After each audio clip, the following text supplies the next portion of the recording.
Hello everyone, स्वागत है आपका रेप्लिका वर्ल्ड में। तो आज हम पढ़ने वाले हैं ब्लड रिलेशंस। तो ये जो टॉपिक है बहुत ही इम्पॉर्टेंट है जब हम बात करते हैं रीजनिंग की। तो जिस भी एग्ज़ाम में रीजनिंग आता है उसमें ब्लड रिलेशन के क्वेश्चंस ज़रूर देखने को मिलते हैं। तो यहाँ पर हम लोग आज ब्लड रिलेशंस पढ़ने वाले हैं, जिसमें इस टाइप के क्वेश्चंस होते हैं कि कुछ इन्फॉर्मेशन आपको गिवन होती है कि एक्स जो है वो वाई की मदर है, वाई जो है वो जेड का स्पाउस है। इस तरीके की कुछ इन्फॉर्मेशन गिवन होती है और कुछ सवाल आपसे इसमें पूछे जाते हैं। चलिए आज के इस लेक्चर को शुरू करते हैं। सबसे पहले हम लोग कुछ रूल्स समझते हैं ब्लड रिलेशन के क्वेश्चंस को करने की। तो सबसे पहले हम लोग बात करते हैं कि जो ब्लड रिलेशन के जितने भी क्वेश्चंस होते हैं उनको कैसे अप्रोच करना होता है, क्या क्या चीज़ों का ध्यान रखना होता है। देखिए, सबसे पहले इसमें जनरेशन्स का ध्यान रखना होता है कि कौन से जो इन्फॉर्मेशन है किस जनरेशन के बारे में बोली जा रही है, कौन मेल है कौन फीमेल है, किसका किससे क्या रिश्ता है, सब चीज़ें। और सवाल किस तरीके से पूछा गया है, किसके रिस्पेक्ट में पूछा गया है। जैसे कि जो पहली जनरेशन होती है वो यूजुअली किसकी होती है, ग्रैंड फादर और ग्रैंड मदर, यानी दादा दादी या फिर नाना नानी। अगर दादा दादी हैं तो पैटर्नल ग्रैंडफादर, पैटर्नल ग्रैंडमदर। अगर नाना नानी हैं तो मैटर्नल ग्रैंडफादर, मैटर्नल ग्रैंडमदर। ठीक है, इस तरीके से होता है, या सिंपली ग्रैंडफादर ग्रैंडमदर। इसके बाद जो नेक्स्ट जनरेशन होती है वो होती है मदर, फादर, अंकल, आंट, ये सारे नेक्स्ट जनरेशन होती है। ठीक है, इसके बाद नेक्स्ट जो जनरेशन आती है वो आती है ब्रदर सिस्टर वाली। ठीक है, तो अगर हम देखें तो पहली जनरेशन है ग्रैंडफादर ग्रैंड मदर, नेक्स्ट है मदर फादर अंकल आंट, इससे नेक्स्ट है generation brother sister spouse, spouse यानी कि पति पत्नी, वो सब चीज़ें, brother in law sister in law, ये सब कुछ इसमें आएगा। और इससे फर्दर नीचे वाली जनरेशन भी आ सकती है या फिर इससे ऊपर वाली जनरेशन भी आ सकती है, great grand father great grand mother. ठीक है, इस तरीके से होता है। तो जब भी आप कोई भी क्वेश्चन में इंफॉर्मेशन लिख रहे हैं, जैसे क्वेश्चन आपने पढ़ा तो जो भी क्लूज में दिए हुए हैं, जब उस क्लू को आप लिख रहे हैं तो उस टाइम पे आपको जनरेशन वाइज उसको लिखना है। जैसे कि ऐसा बोला गया कि एक्स वाई की पत्नी है, तो एक्स वाई की पत्नी है बट एक्स की मदर है एस, तो फिर हम एस को ऊपर लिखेंगे ऊपर वाली जनरेशन में। फिर मान लो कि एफ एस के फादर हैं तो इसको भी हम ऊपर वाली जनरेशन में लिखेंगे, मतलब उस जनरेशन में लिखना है ताकि कन्फ्यूजन ना हो। समझ के बाद चीज़, जब हम क्वेश्चन को अप्रोच करेंगे तो आप और समझ जाएंगे। इसके अलावा जो सेम जनरेशन के लोग हैं उनके बीच में रिलेशन को कैसे शो करना है, लिखेंगे थोड़ी, हमें अपने लिए क्लू लिखना है बस, और वो जल्दी करना है हमें, तो हम सिम्बोलिक फॉर्म में लिखेंगे। देखिए, अगर कोई दो लोग सिस्टर ब्रदर हैं या ब्रदर ब्रदर हैं तो उसके लिए आप उनके बीच में एक डैश शो करें, एक लाइन शो करें। जैसे एफ और एस अगर ब्रदर सिस्टर हैं तो उनके बीच में एक लाइन शो की जाएगी। ठीक है, अगर मान लीजिए कि एस और आर पति पत्नी है तो फिर एस और आर के बीच में दो लाइंस शो की जाएंगी। तो एस और आर के बीच में दो लाइन अगर शो की गई है that means they are husband wife. अगर एक लाइन शो करी गई है किसी के बीच में तो that means they are brother sister. इस तरीके से आप बना सकते हैं। ठीक है, इसके बाद फिर मेल और फीमेल का आप ऐसे कर सकते हैं। जैसे मान लीजिए कि कोई एम और आर क्या है, भाई बहन है आपस में, तो हमें कहा गया कि एम मेल है और आर फीमेल है, तो इसका मतलब एम भाई है और आर सिस्टर है। तो मेल को दिखाने के लिए आप प्लस साइन का इस्तेमाल कर सकते हैं, फीमेल को दिखाने के लिए आप माइनस साइन का इस्तेमाल कर सकते हैं, उल्टा भी कर सकते हैं। बट मैंने ऐसा किया हुआ है कि हम मेल को प्लस मानेंगे और आर को मतलब फीमेल को माइनस मानेंगे। ठीक है, इसके बाद एक और कन्फ्यूजन होता है brother in law sister in law में। ब्रदर इन लॉ में क्योंकि हमें पता है कि जो बच्चे इंग्लिश में अटैम्प्ट करेंगे उनको ये प्रॉब्लम आती है कि ब्रदर इन लॉ जो है, साले को भी ब्रदर इन लॉ बोलते हैं, देवर को भी बोलते हैं, जेठ को भी बोलते हैं, जीजा को भी बोलते हैं ना, तो इन सबको ब्रदर इन लॉ बोलते हैं। उस तरीके से सिस्टर इन लॉ में भी भाभी को भी सिस्टर इन लॉ बोलेंगे, इसके बाद ननन को भी सिस्टर इन लॉ बोलेंगे, है ना। तो सबको सिस्टर इन लॉ ही बोलते हैं, तो प्रॉब्लम आती है। तो हमें एक तो क्वेश्चन को ध्यान से समझना होता है, और अगर नहीं समझ आ रहा है तो आप हिंदी में पढ़ लीजिए उस क्वेश्चन को, जो इंग्लिश मीडियम वाले बच्चे हैं। रीज़न ये है कि क्योंकि हिंदी में भी होते हैं क्वेश्चन, है ना, तो हिंदी में आप स्विच करके पढ़ सकते हैं अगर आपको किसी भी क्वेश्चन में प्रॉब्लम आती है ड्यूरिंग द एग्ज़ाम। ठीक है, तो ये सब चीज़ें थी। अब हम लोग क्वेश्चन स्टार्ट करते हैं। सबसे पहले स्टार्ट करते हैं हम लोग क्वेश्चन नंबर 1, और फिर हम देखेंगे कि किस तरीके से हम लोग इस क्वेश्चन को अप्रोच करेंगे। तो एक एक क्लू को हम लेकर चलेंगे। तो सबसे पहला जो क्वेश्चन है वो कहता है पी क्यू का भाई है, यानी कि जो पी है वो क्यू का भाई है, तो हम ये इंडिकेट कर लेंगे पी क्यू का भाई है। ठीक है, तो यहाँ पे कहा गया है कि पी क्यू का भाई है, दैट मीन्स पी एक मेल है। ऑल राइट, इसको नीचे बना लेते हैं। सो पी जो है क्यू का भाई है, पी क्यू का भाई है, सो पी मेल है। आर क्यू की माँ है, आर जो है वो क्यू की माँ है, तो इसको ऊपर वाली जनरेशन में बनाएंगे। आर जो है क्यू की माँ है तो ये एक फीमेल है, इसलिए इसको माइनस के साइन से डिनोट करें। इसमें कहा गया है एस आर का पिता है। ठीक है, तो क्यू आर क्यू की माँ है और एस आर का पिता है, एस आर का पिता है। ठीक है, तो एस जो है आर का पिता है, तो ये यानी कि क्या होगा, पॉजिटिव होगा। S is R's father. Next है टी इज़ एस मदर, और टी जो है वो एस की मदर है। ठीक है, हमें बताना what is the relation between P with T. P का टी के साथ क्या रिलेशन है, पी के पर्सपेक्टिव से बताना है। तो पी का टी के साथ क्या रिलेशन होगा, देखिए पी की, अगर पी क्यू का भाई है तो फिर क्यू की मदर पी की मदर भी होगी, इसका मतलब पी की मदर है आर। ठीक है, उसके बाद क्योंकि आर के फादर है एस, तो पी के क्या होंगे, पी के क्या होंगे, एस नाना होंगे, यानी कि ग्रैंडफादर होंगे। और नाना की जो माँ है वो क्या होगी, पर नानी होगी, यानी कि ग्रेट ग्रैंड मदर होगी। बट हमें अगर हमारे से पूछा जाता है टी का क्या रिश्ता है पी से, तो हम कहते हैं कि T is great grand mother. But हमारे से पूछा गया है पी का क्या रिश्ता है, तो पी क्या है, ग्रेट ग्रैंड सन है। क्या है, ग्रेट ग्रैंड सन, पड़पोता। ठीक है, तो यहाँ पे देखिए डिफरेंट ऑप्शंस हमें दिए हुए हैं, जिसमें कि एक ऑप्शन है बी वाला, बी कहता है परपोता, सो बी इज़ परपोता। ठीक है, तो यही आएगा इसमें, ग्रेट ग्रैंड सन। आप इंग्लिश में भी देख सकते हो, B option is great grandson या फिर बी पड़पोता। ठीक है, क्योंकि इसमें पूछा गया था what is the relation of P with T, P का क्या रिलेशन है, ये भी ध्यान रखना होता है किसके पर्सपेक्टिव में पूछा गया है। नेक्स्ट क्वेश्चन पे चलते हैं। नेक्स्ट क्वेश्चन जो है वो है एक्स इज़ वाईज ब्रदर।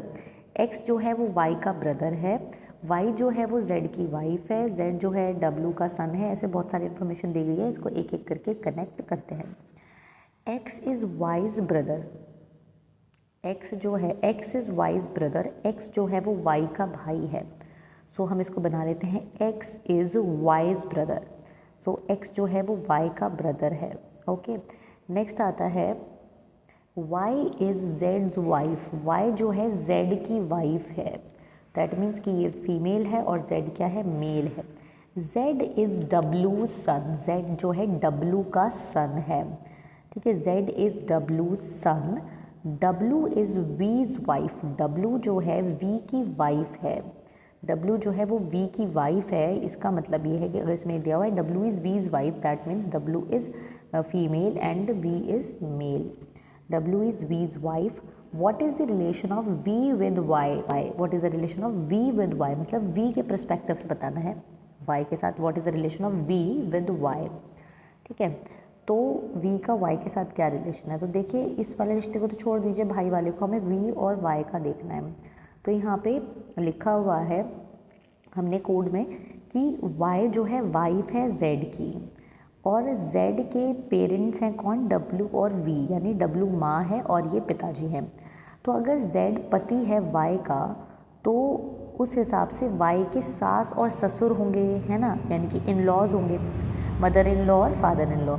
तो वाई के ससुर और सास है, तो वी पूछा गया, वी क्या है। तो अगर हम वाई के प्रोस्पेक्टिव से देखें तो वाई के ससुर हैं, यानी कि फादर इन लॉ हैं। बट यहाँ पे सवाल पूछा गया what is the relation of V with Y, V का वाई के साथ क्या रिलेशन है, तो वी क्या है। ठीक है, तो अगर हम देखें कि V what is the relation of V with Y, तो वी का वाई के साथ क्या रिलेशन है, तो वी क्या है, ससुर है। अगर वाई के पर्सपेक्टिव से देखें तो बहू है, यानी डॉटर इन लॉ है। पर वी के पर्सपेक्टिव से पूछा है कि वी का क्या रिलेशन है वाई से, तो वी क्या है, ससुर है, यानी कि फादर इन लॉ है। So what is the relation of V with Y, father in law. ठीक है, तो इसका आंसर होगा C which is father in law, Hindi में भी देख सकते हैं ससुर। ठीक है, सो फादर इन लॉ या फिर ससुर। आगे बढ़ते हैं इसमें। नेक्स्ट हमारा क्वेश्चन है question third, a brother of B. Next question है a brother of B, sorry A is brother of B. अब ये करते हैं, देखिए इसको ड्रॉ करते हैं, A is brother of B. A जो है ब्रदर है बी का, ठीक है, A is brother of B, so A male है। C is father of D. अब सी और डी का जो रिलेशन है उसको अभी हम नहीं प्लॉट करेंगे क्योंकि पिछले वाले क्लू से कोई उसका रिलेशन नहीं है। नेक्स्ट है E is a mother of B.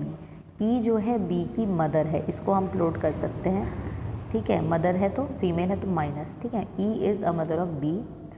A and D are brothers. A और डी जो हैं भाई हैं, A and D are brothers, that means D भी मेल है, A and D are brothers. अब और कोई क्लू नहीं बचा, पर हमने पिछले वाले क्लू छोड़ा था, that C is father of D. C जो है डी का फादर है। ठीक है, समझ गए आप ये चीज़। अब हमें क्या क्या चीज़ें बताई गई थी। अब इसको क्वेश्चन में क्या पूछा गया, what is the relation of E with C. E और सी का रिलेशन बताना है, बट उसके लिए हम सारे क्लूज देखेंगे एक बार। क्या कहा गया था, ए बी का ब्रदर है। ठीक है, यानी कि ये दोनों आपस में क्या है, भाई बहन है। ये दोनों आपस में ए और बी क्या है, भाई बहन है, क्योंकि इसमें कहा गया था A is brother of B. फिर एक और क्लू कहा गया जिसमें ए और डी को ब्रदर बताया गया, ए और डी को ब्रदर बताया गया, जिसका मतलब ये तीनों भाई बहन हैं आपस में। इतना तो समझ आ गया। ठीक है, तो अब सी और ई के बीच में रिलेशन पूछा गया है, then what is the relation of E with C. पहले तो ई और सी के बीच में रिश्ता देखते हैं क्या है, उसके बाद फिर ई विद सी का क्या आंसर है देखेंगे। तो जब ये तीनों भाई बहन हैं और बी की मदर ई है और डी का फादर सी है, तो इसका मतलब ई और सी आपस में क्या है, पति पत्नी है। ये तो बात समझ गए आप। ई जो है वो पत्नी है और सी जो है वो पति है। अब क्वेश्चन में क्या पूछा गया है देखते हैं, what is the relation of E with C. Of E with C यानी ई का सी के साथ क्या रिलेशन है।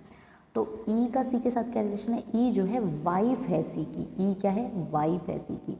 सो आंसर क्या होगा, वाइफ। ठीक है, इसका आंसर होगा डी, वाइफ। इसका आंसर होगा डी, वाइफ और या फिर पत्नी, वाइफ और पत्नी। ठीक है, मेरे हिसाब से आपको समझ आ गया होगा। नेक्स्ट अब हम चलते हैं, नेक्स्ट क्वेश्चन है fourth, A is a brother of B, C is father of D. इस तरीके के बहुत सारे क्लूज दिए हुए हैं, एक एक करके इनको प्लॉट करते हैं। पहला है, अच्छा एक बात और है कि जो लोग हिंदी मीडियम के वो हिंदी में भी ये क्वेश्चन पढ़ सकते हैं और हिंदी में भी इसको अटेम्प्ट कर सकते हैं। ठीक है, आप वीडियो पॉज करके पहले ही क्वेश्चन को पढ़ लीजिए। ठीक है, इस तरीके से भी आप कर सकते हैं, जो हिंदी वाले हैं वो हिंदी में पढ़ें इसको। अब देखिए फोर्थ क्वेश्चन है, ये सेम क्वेश्चन हो गया है, सेम क्वेश्चन है, इसको छोड़ देते हैं।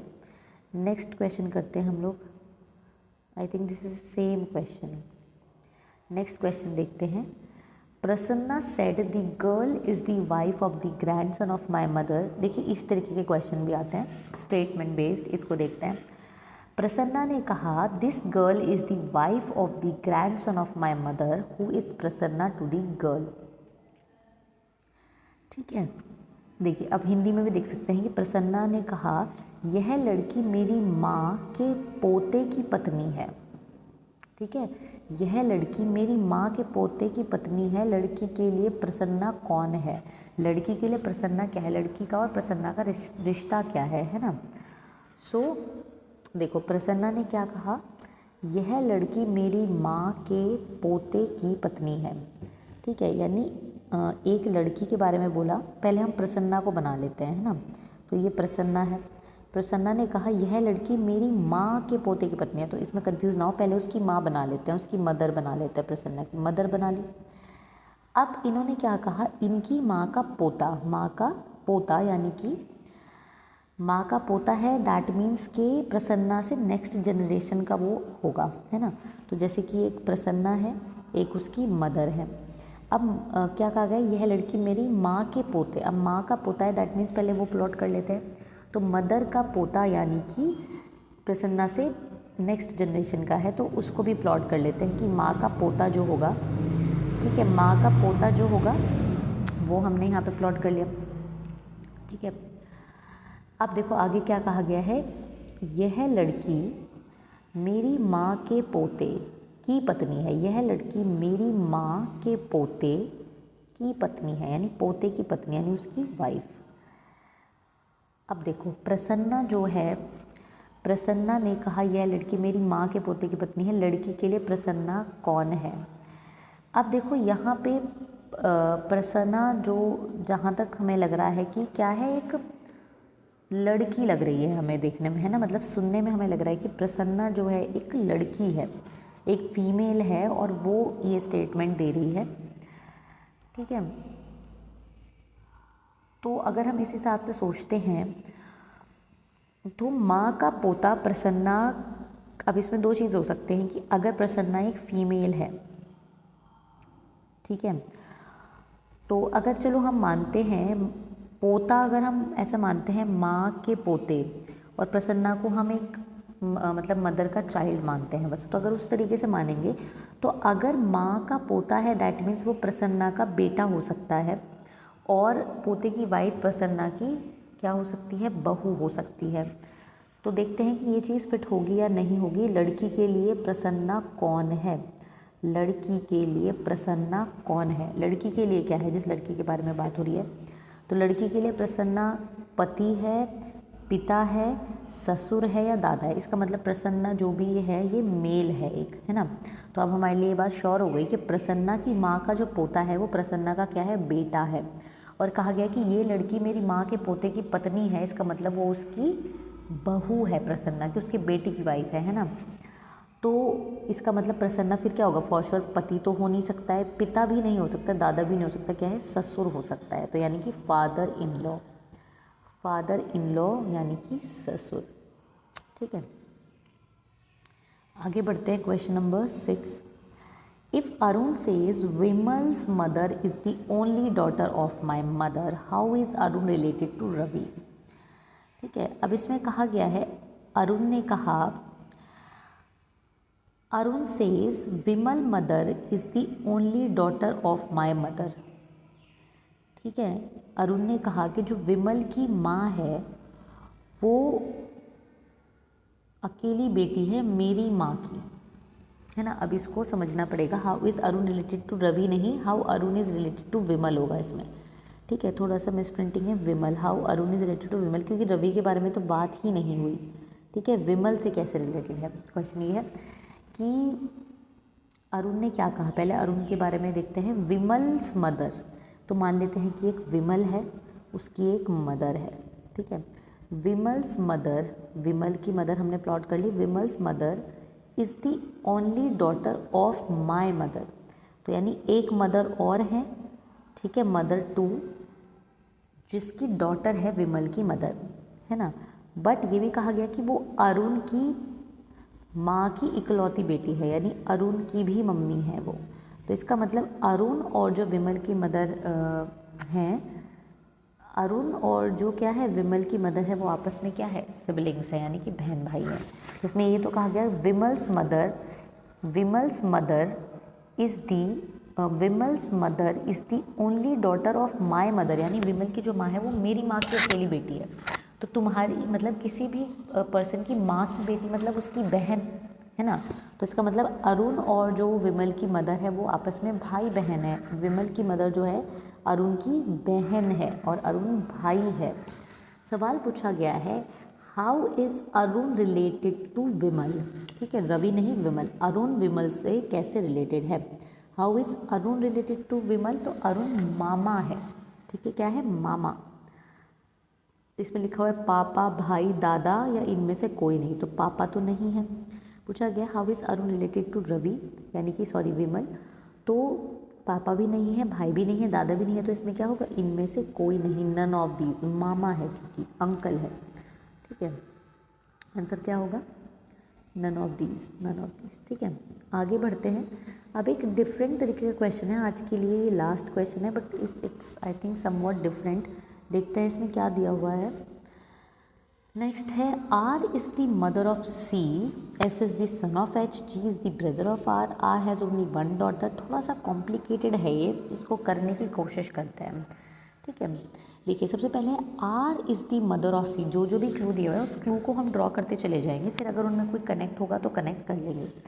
ठीक है, देखिए अब क्या लिखा हुआ है, R is the mother of C. R जो है सी की मदर है।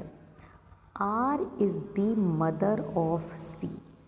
आर इज़ दी, सॉरी गलत प्लॉट हो गया, पहला क्या है, R is the mother of C. C की मदर है आर, तो सी की मदर है आर, बना लिया, फीमेल साइन ज़रूर रखेंगे। R is the mother of C. F is the son of H. F is the son of H and F is the son of H. ठीक है, F is the son of H. Okay, son है तो ये mail है। Next clue पढ़ते हैं इसमें। Next clue है F is the son of H. Then next है G is the brother of R. अब जी जो है वो आर का ब्रदर है। G is brother of R. ठीक है, G is the brother of R. R has only one daughter. R के पास एक ही बेटी है। ठीक है, एक R has only one daughter, that means R क्या है, सी क्या है, डॉटर है और इसकी इकलौती डॉटर है। C is the sister of H. अच्छा देखिए, अब इन दोनों के बीच में, इन ये जो दोनों सिनेरियोज थे इनके बीच में अब रिलेशन बनना शुरू हो गया। पहले तो कोई रिलेशन नहीं था ना, तो ये वाला जो प्लॉट है और जो ये दूसरे वाला प्लॉट है इसके बीच में पहले रिलेशन नहीं था, अब आ गया। क्या कहा जा रहा है, C is the sister of H. C जो है बहन है एच की। C is the sister of H, मतलब इकलौती बेटी है, बट इसका एक बेटा भी है आर का जो कि एच है, तो लिखा हुआ है C is the sister of H. तो सी जो है एच की सिस्टर है, इसका मतलब अब इसको हमें नीचे बनाना पड़ेगा जनरेशन को। ठीक है, so C is the sister of H, और क्योंकि इकलौती बेटी है आर की सी, तो बेटी तो दूसरी नहीं हो सकती, एच बेटी नहीं हो सकती, एच बेटा होगा इसका मतलब। तो कहा गया है C is the sister of H, और एच के बारे में ऑलरेडी हमें ये बात पता थी that F is the son of H. ये बात हमें पता थी, F is the son of H, तो एफ को यहाँ पे नीचे बना लेते हैं बिकॉज एफ एच का सन है। ठीक है, C is the sister of H हो गया। T is the father of H. T जो है एच का फादर है। T is the father of H, तो अगर टी एच का फादर है दैट मीन्स क्योंकि आर इनकी मदर है तो इसलिए टी जो है इनका फादर होगा, एच का भी और सी का भी। So T is the father of H. Next है H is married to E. H जो है ई से मैरिड है, गुड इनफ। ठीक है, एच इज़ मैरिड टू ई, बस इतनी ही इन्फॉर्मेशन इसमें दी हुई है। सवाल देखते हैं क्या पूछा गया, how is R related to E. R E से कैसे रिलेटेड है। ठीक है, आर ई से कैसे रिलेटेड है। अब सबसे पहले समझते हैं कि आर एच से कैसे रिलेटेड है। जब एच जो है वो सी का भाई है तो इसका, और सी की मदर है आर, तो इसका मतलब आर जो है वो एच की भी मदर होगी, इसका मतलब आर एच की मदर है। ठीक है, तो अगर एच बेटा है आर का और ई जो है वो एच की वाइफ है, तो क्या ई बहू होगी आर की, बिल्कुल होगी। ई जो क्या है बहू होगी और आर क्या है सास होगी, यानी कि मदर इन लॉ होगी। तो पहला सवाल है how is R related to E. R कैसे ई से रिलेटेड है, तो आर क्या है सास है, यानी कि मदर इन लॉ है। ठीक है, मदर इन लॉ, तो यहाँ पे डी ऑप्शन है मदर इन लॉ का। यहाँ पे डी ऑप्शन है मदर इन लॉ का, वो हम लगा देंगे। ठीक है, अभी ये मैंने यहाँ पे थोड़ा सा ड्रॉ कर दिया, इसको हटा देते हैं। सो ये हो जाएगा mother in law, D. D is the answer, mother in law. समझ गए वाली चीज़ आप। ठीक है, नीचे भी यहाँ पे दिया हुआ है घ, जो ऑप्शन है सास। ये हिंदी इनकी एक साथ दी हुई है, जैसे मतलब पूरे क्वेश्चन की हिंदी फिर बाद में दी हुई है, ऐसे नहीं कि एक एक पार्ट की। इसका सेकंड पार्ट भी है, क्योंकि दूसरा है कि how is H related to R. H जो है वो आर से कैसे रिलेटेड है, तो बड़ा आसान सा सवाल हो गया, how is H related to R. H कैसे रिलेटेड है, तो एच बेटा है आर का, H is son of R, तो सन, बी सन। इतना कोई मुश्किल सवाल नहीं था, थोड़ा सा कन्फ्यूजिंग लग रहा था, मेरे हिसाब से समझ में आ गया होगा आपको। बाकी और कोई सवाल नहीं, इतना ही है। तो आई होप कि आपको समझ आ गया होगा कि इन क्वेश्चंस को कैसे अप्रोच करते हैं, कैसे करना होता है। अभी ये सिर्फ एक टाइप है ब्लड रिलेशन का, और भी क्वेश्चंस हैं। आई होप कि आपको समझ में आ गया होगा, इसका कंसेप्ट क्लियर हो गया होगा। अगर आपका कोई क्वेश्चन है इससे रिलेटेड या कोई सजेशन है तो हमें कमेंट सेक्शन में ज़रूर बताइएगा। तो आज के लिए सिर्फ इतना ही।